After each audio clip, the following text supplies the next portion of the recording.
नमस्कार दोस्तों, कैसे हैं सभी? आई होप सभी अच्छे होंगे। लूसेंट का जो है हम बुक कवर कर रहे हैं जो कि ऑब्जेक्टिव क्वेश्चन का बुक है। और यदि आप किसी भी प्रतियोगी परीक्षा की तैयारी करते हैं, SSC, CGL, SSC, CHSL, MTS, GD, RRB या रेलवे एनटीपीसी, या आप बिहार पुलिस कांस्टेबल या स्टेट किसी भी स्टेट पीसीएस, यूपीएससी या किसी अन्य प्रतियोगी परीक्षा का आप तैयारी कर रहे हैं, तो आपके लिए लूसेंट बुक मस्ट है।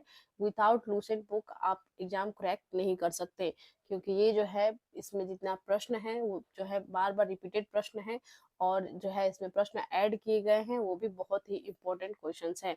तो चैप्टर वाइज जो है हम कवर कर रहे हैं चीज़ों को, और हर एक सब्जेक्ट का जो है हम करेंगे। इसमें जो है हम एंशिएंट हिस्ट्री अभी कर रहे हैं, और इससे पहले भी एंशिएंट हिस्ट्री के बहुत से वीडियो अपलोड हो चुके हैं चैनल पर। लूसेंट फॉर ऑल एग्जाम नामक प्लेलिस्ट है, उसी में वीडियो सभी अपलोडेड कर दिए गए हैं। अभी तक आपने उन सभी वीडियोज को नहीं देखा है तो जरूर देख ले। आज हम इस वीडियो में करने वाले हैं एंशिएंट हिस्ट्री, प्राचीन भारत के जो बचे हुए क्वेश्चंस थे गुप्त काल के, उसे हम करेंगे। इससे पहले हमने पिछले वीडियो में पार्ट 1 में गुप्त काल का 45 प्रश्नों को किया था, और जो बचे हुए क्वेश्चन है हम इस वीडियो में कंप्लीट कर लेंगे। चैनल को अभी तक आपने सब्सक्राइब नहीं किया है तो चैनल को सब्सक्राइब कर लें, वीडियो को लाइक एंड शेयर करिए, कमेंट करें। और आपसे एक रिक्वेस्ट है कि लूसेंट बुक को जो है एक बार आपका एग्जाम है तो उससे पहले जरूर इन सभी वीडियोज को यदि देख लेते हैं तो आपके बहुत सारे क्वेश्चन जो है एग्जाम में बन जाएंगे। तो इन्हें स्किप ना करें, लूसेंट बुक को जरूर पढ़कर जाएं, इन वीडियोज को जो है जरूर देख कर जाएं। तो शुरू करते हैं वीडियो को। हमारा प्रश्न है क्वेश्चन 46 से आज करेंगे, 45 तक हमने पिछली वीडियो में कर लिया है। क्वेश्चन 46 है, कालिदास द्वारा रचित मालविका अग्निमित्र नाटक का नायक था। तो यह था अग्निमित्र। अगला प्रश्न है, समुद्रगुप्त की सैनिक उपलब्धियों का वर्णन उसके किस अभिलेख में उपलब्ध है? प्रयाग में, प्रयाग प्रशस्ति जो इनका अभिलेख था। नेक्स्ट है क्वेश्चन 48, निम्न में से किस काल में स्त्रियों की पुरुषों से बराबरी थी? तो यह थी गुप्त काल में। क्वेश्चन 49 है, कौन सा राजवंश हुणों के आक्रमण से अत्यंत विचलित हुआ? गुप्त वंश। क्वेश्चन 50 है, निम्नलिखित में कौन सा नाटक कालिदास ने नहीं लिखा था? जानकी हरण। क्वेश्चन 51 है, अजंता गुफाओं के सरीखी जैसे गुफाएं मध्य प्रदेश में कहाँ है? अजंता गुफाओं के जैसी गुफाएं मध्य प्रदेश में कहाँ है? तो यह है बाघ धार। ठीक है। नेक्स्ट है क्वेश्चन 52, गुप्त वंश ने डैश अवधि में शासन किया? तो गुप्त वंश का शासन काल का क्या समय था? यह था 319 से लेकर 500 ईस्वी तक। क्वेश्चन 53 है, बाल विवाह की प्रथा आरंभ हुई? बाल विवाह की प्रथा आरंभ हुई थी गुप्त काल में। क्वेश्चन 54 है, सोने के सर्वाधिक सिक्के किस काल में जारी किए गए?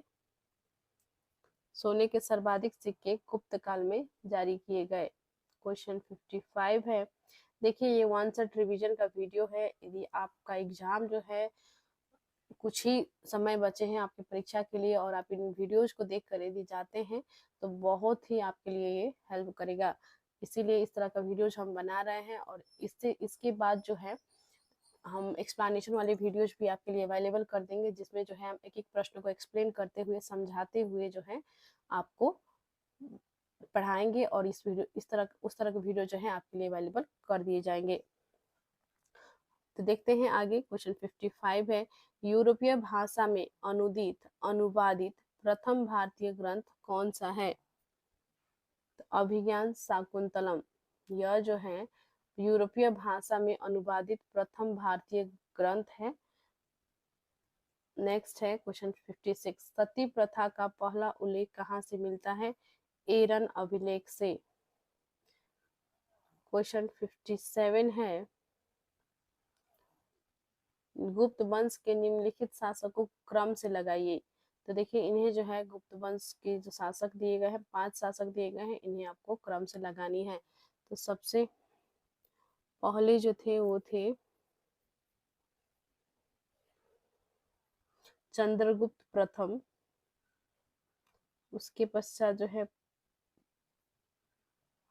समुद्रगुप्त, फिर चंद्रगुप्त द्वितीय, फिर कुमारगुप्त, फिर स्कंदगुप्त। तो देखिए ये जो है क्रम में ही दिया गया है, तो करेक्ट आंसर इसका हो जाएगा ऑप्शन ई।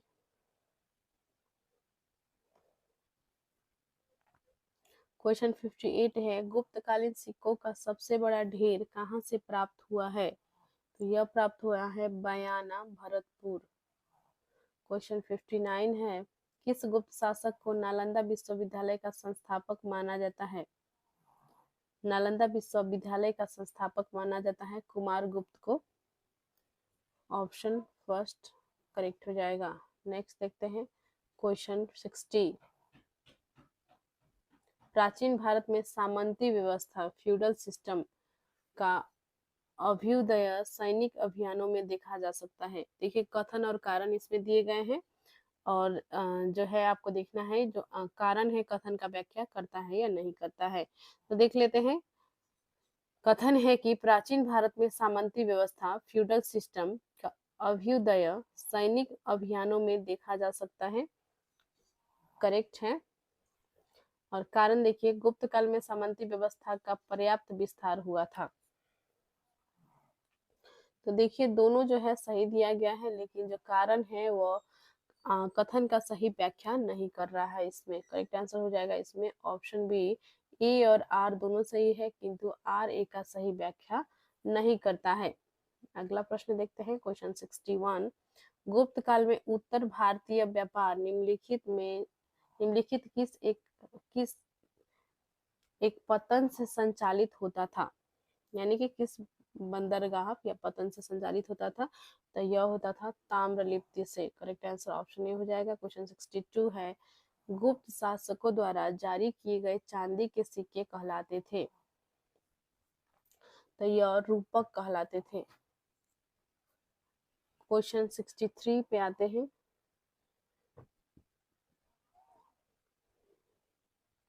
सूची 1 और सूची 2 दिए गए हैं, आपको इसमें मिलान करनी है। तो देखिए विशाख दत्त जो है ये क्या थे? विशाख दत्त जो है क्वेश्चन 63, ओके, यह जो है एक नाटक था, ठीक है। बराह मिहिर यह जो है एक खगोल विज्ञान है, और चरक जो है यह जो है एक चिकित्सा है, और ब्रह्मगुप्त जो है यह एक गणित है।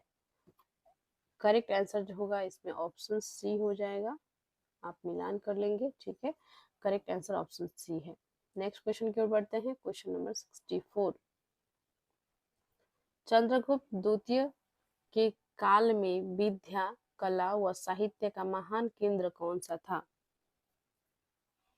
चंद्रगुप्त द्वितीय के काल में विद्या, कला व साहित्य का महान केंद्र कौन सा था? तो वह था उज्जैन। नेक्स्ट है क्वेश्चन 65, कालिदास की किस कृति की गिनती विश्व की 100 प्रसिद्ध साहित्यिक कृतियों में होती है? तो देखिए कौन सी वो कृति थी? तो वह थी अभिज्ञान शाकुंतलम, और सबसे पहले इसे ही जो है यूरोपीय भाषा में जो है इसे ट्रांसलेट किया गया था। अभी अभी हमने पिछले क्वेश्चन में इसे देखा था, ठीक है। क्वेश्चन 66 है, वर्तमान गणित में दशमलव प्रणाली आविष्कार का श्रेय निम्न में से किस युग को है? वर्तमान गणित में दशमलव प्रणाली आविष्कार का श्रेय निम्न में से किस युग को है? तो यह जो है वो है गुप्त युग को यह श्रेय जाती है, ठीक है। क्वेश्चन 67 देखते हैं।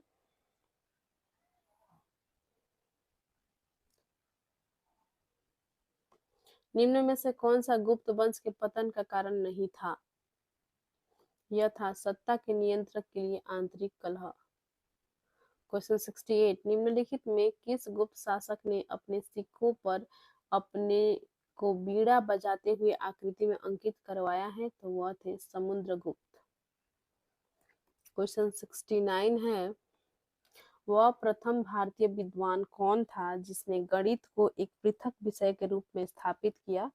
तो वह स्थापित किया था आर्यभट्ट ने। क्वेश्चन 70 है, गुप्तकालीन पुस्तक नवनीतकम का संबंध है? तो देखिए, यह पुस्तक का जो संबंध है वो है चिकित्सा से। क्वेश्चन 71 है, तांबा का सिक्का जारी करने वाला पहला गुप्त शासक कौन था? पहला गुप्त शासक था रामगुप्त। क्वेश्चन 72 में फिर से जो है सूची दिए गए हैं जिसे हमें मिलान करनी है, सुमेलित करना है। तो देख लेते हैं, एक तरफ शासक दिए गए हैं, दूसरी तरफ अभिलेख दिए गए हैं। तो देखते हैं इसका क्या होगा।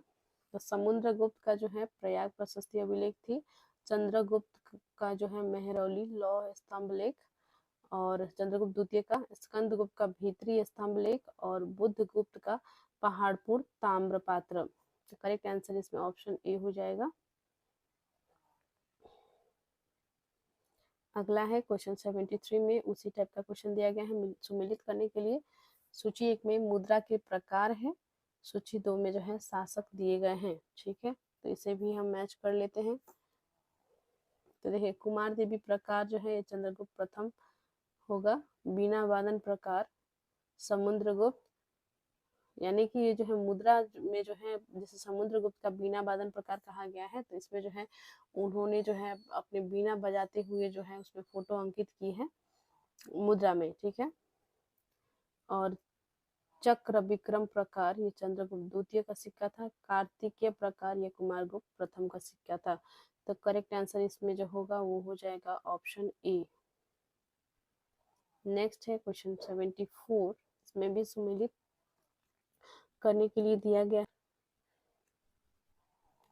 तो देखिए, सूची 1 में शासक है, सूची 2 में उपाधि है। तो देखिए, चंद्रगुप्त प्रथम को जो है महाराज धीराज कहा जाता था, समुद्रगुप्त को अश्वमेध पराक्रम, चंद्रगुप्त द्वितीय को परम भागवत कहा जाता था, स्कंदगुप्त को सक्रोपम के नाम से भी जाना जाता था। तो इन्हें जो है ये उपाधि मिली थी। ठीक है, तो करेक्ट आंसर इसमें हो जाएगा ऑप्शन डी। अगला है क्वेश्चन 75, सूची 1 को सूची 2 के साथ सुमेलित कीजिए।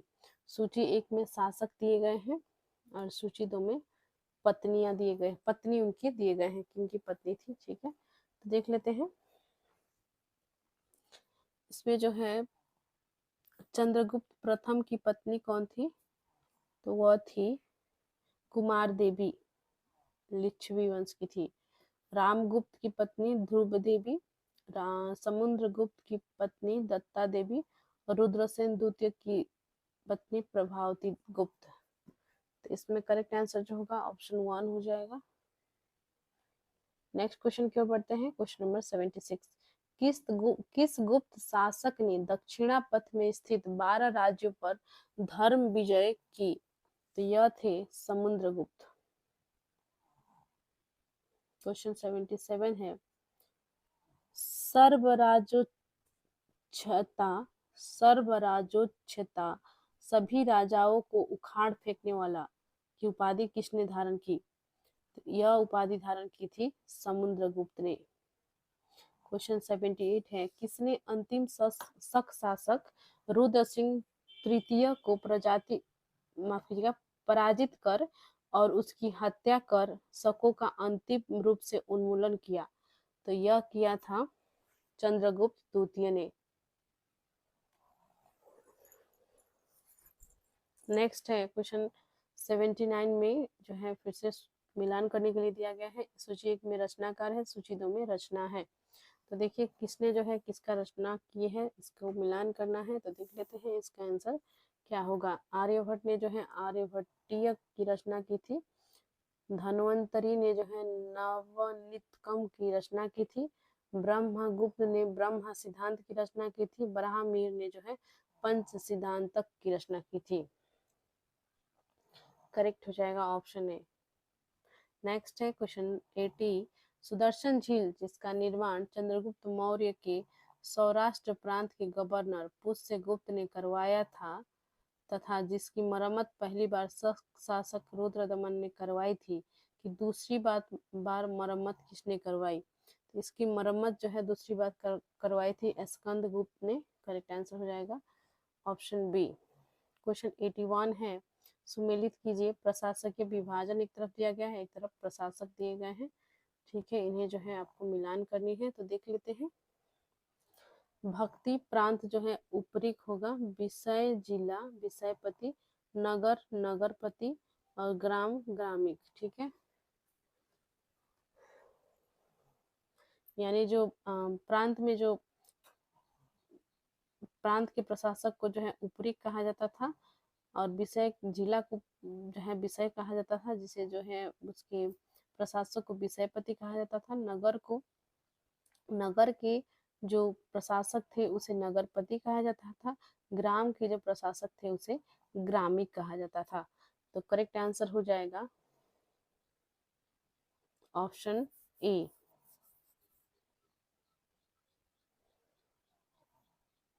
क्वेश्चन 82 है, कौन सुमेलित नहीं है?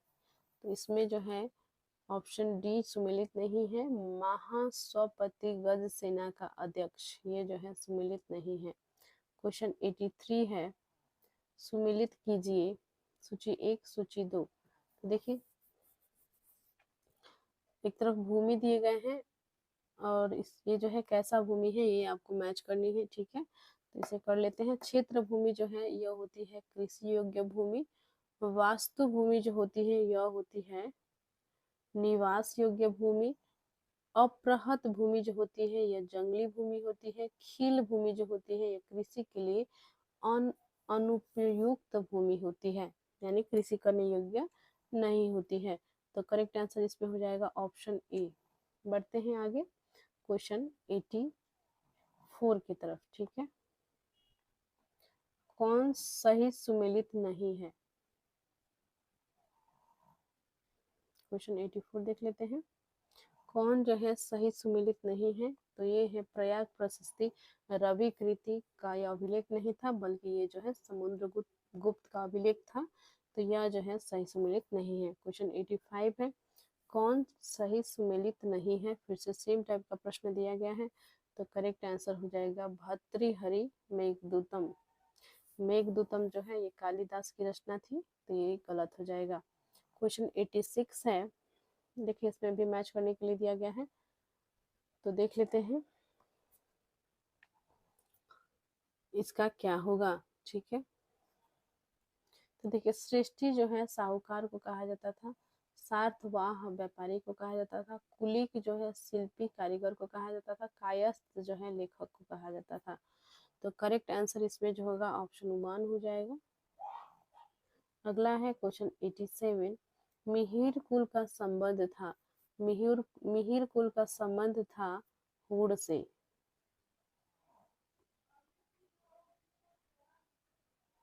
क्वेश्चन 88, कनौज का सर्वप्रथम महत्ता प्रदान करने वाले थे, कन्नौज को सर्वप्रथम महत्ता प्रदान करने वाले थे, यह थे मौखरी, माफ कीजिएगा, मौखरी। कन्नौज को सर्वप्रथम महत्ता प्रदान करने वाले थे मौखरी। क्वेश्चन 89 है, गुप्त राजा जिसने विक्रमादित्य की पदवी ग्रहण की थी, वह थे चंद्रगुप्त द्वितीय। क्वेश्चन 90, कुतुब मीनार के निकट स्थित लौह स्तंभ वैज्ञानिकों का ध्यान क्यों खींच रहा है? देखिए, कुतुब मीनार के निकट स्थित लौह स्तंभ जो है वो वैज्ञानिकों का ध्यान क्यों खींच रही है? तो यह ध्यान खींच रही है उसकी जंग रोधकता के कारण। ठीक है, ऑप्शन डी सही हो जाएगा। नेक्स्ट देखते हैं क्वेश्चन नंबर 91, पुड्रवर्धन भुक्ति यानी कि प्रांत अवस्थित थी। तो पुड्रवर्धन कहाँ पर अवस्थित थी? तो यह थी उत्तर बंगाल में। क्वेश्चन 92 है, प्राचीन भारत में गुप्त काल से संबंधित गुफा चित्रांकन के केवल 2 उदाहरण उपलब्ध है। भारत से एक अजंता की गुफाओं में किया गया चित्रांकन है, गुप्त काल के चित्रांकन का दूसरा अवशिष्ट उदाहरण किस स्थान पर उपलब्ध है? तो जो दूसरा उदाहरण उपलब्ध है वो है बाघ गुफाएं। ऑप्शन ए करेक्ट होगा। क्वेश्चन 93 है, परम भागवत उपाधि धारण करने वाला प्रथम गुप्त शासक था? तो यह था समुद्रगुप्त। नेक्स्ट है क्वेश्चन 94, रेशम बुनकरों की श्रेणी की जानकारी निम्नलिखित किस शिलालेख से मिलती है? तो यह जो है मिलती है दसपुर शिलालेख से इनकी जानकारी मिलती है। इस वीडियो में इतना ही प्रश्न करेंगे। गुप्त काल से जितना भी क्वेश्चन आंसर बनते थे हमने उन सभी प्रश्नों को कर लिया है, और इससे पहले भी जो है एक वीडियो इसका अपलोड हुआ था पार्ट 1 का गुप्त काल का, उसे भी देख लें। और उससे पहले भी एंशिएंट हिस्ट्री के अदर चैप्टर्स के वीडियोज अपलोड हो चुके हैं। प्लेलिस्ट है लूसेंट फॉर ऑल एग्जाम, उसी में जाकर आप देख सकते हैं। तो चैनल को सब्सक्राइब कर लें, वीडियो को लाइक एंड शेयर करें, कमेंट करें। धन्यवाद, मिलते हैं नेक्स्ट वीडियो में।